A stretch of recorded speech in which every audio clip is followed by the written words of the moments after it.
Hi കൊച്ചുമക്കളെ, ഇന്ന് ടീച്ചറമ്മ പറഞ്ഞു തരാൻ പോകുന്ന കഥ ഒരു അപ്പൂപ്പൻ്റെയും അമ്മൂമ്മയുടെയും ആണ്. പണ്ടൊരു വീട്ടിൽ ഒരു അപ്പൂപ്പൻ ഉണ്ടായിരുന്നു, ഒരു അമ്മൂമ്മയും ഉണ്ടായിരുന്നു.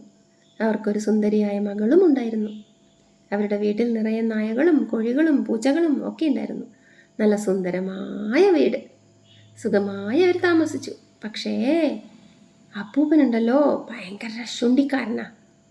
അമ്മൂമ്മനെ വഴക്കു പറയും. അപ്പൂപ്പൻ എന്തു പറഞ്ഞാലും അമ്മൂമ്മ അനുസരിക്കണം, മകളും അനുസരിക്കണം, അല്ലെങ്കിൽ അപ്പൂപ്പൻ വടിയെടുത്ത് തല്ലും. അത്രയും ദേഷ്യക്കാരനായിരുന്നു അപ്പൂപ്പൻ. ഒരു ദിവസം അപ്പൂപ്പൻ ഉറക്ക നിലവിളിച്ച് പറഞ്ഞു, ആരുമില്ല ഇവിടെ ഈ വീട്ടിൽ, ഒരു ഗ്ലാസ് വെള്ളം ചോദിച്ചിട്ട് എത്ര നേരമായി? അപ്പൂപ്പൻ ഇങ്ങനെ ചീത്ത പറയണം അമ്മൂമ്മേനെ. മകൾ ഓടി വന്നു, അച്ഛൻ എന്തിനാ ഇങ്ങനെ അമ്മയോട് വഴക്കിന് പോകുന്നത്? അച്ഛൻ പറയുന്നതൊക്കെ അമ്മ കേൾക്കാറില്ലേ? പിന്നെന്താ? മകൾ ചോദിച്ചു.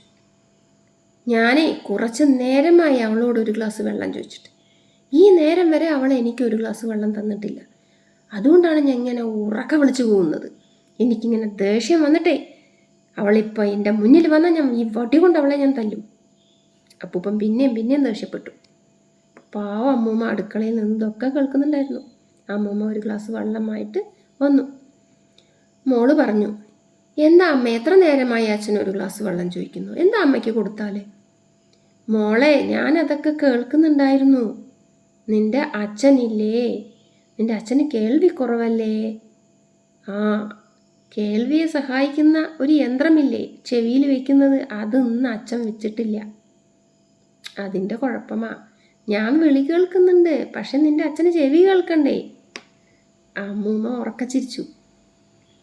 ആ മോള് വേഗം ഇത് കൊണ്ടുവന്ന് അപ്പൂപ്പൻ്റെ ചെവിയിൽ വെച്ചു. ചെവിയന്ത്രം. അപ്പൂപ്പന് ചെവി കേൾക്കാൻ തുടങ്ങി. മകള് പറഞ്ഞു, അച്ഛാ, അമ്മ എല്ലാം കേൾക്കുന്നുണ്ടായിരുന്നു, അച്ഛനാ ചെവി കേൾക്കാത്തത്. അത് കേട്ടതോടുകൂടി അപ്പൂപ്പനും ചിരിക്കാൻ തുടങ്ങി, അമ്മൂമ്മയും ചിരിക്കാൻ തുടങ്ങി, മോളും ചിരിക്കാൻ തുടങ്ങി. എങ്ങനെയുണ്ട് കഥ?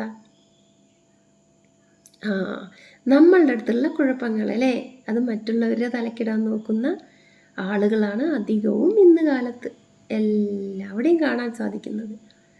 സ്വന്തം തെറ്റാരും ഏറ്റു പറയില്ല, എന്നിട്ട് മറ്റുള്ളവരുടെ തലയിലിടും കുറ്റങ്ങൾ.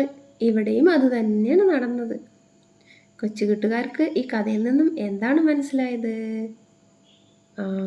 ഈ അപ്പൂപ്പനായിരുന്നു കുഴപ്പം, പക്ഷേ കുഴപ്പം മുഴുവൻ അമ്മൂമ്മയ്ക്കാണെന്ന് അപ്പൂപ്പൻ പറഞ്ഞു അല്ലേ?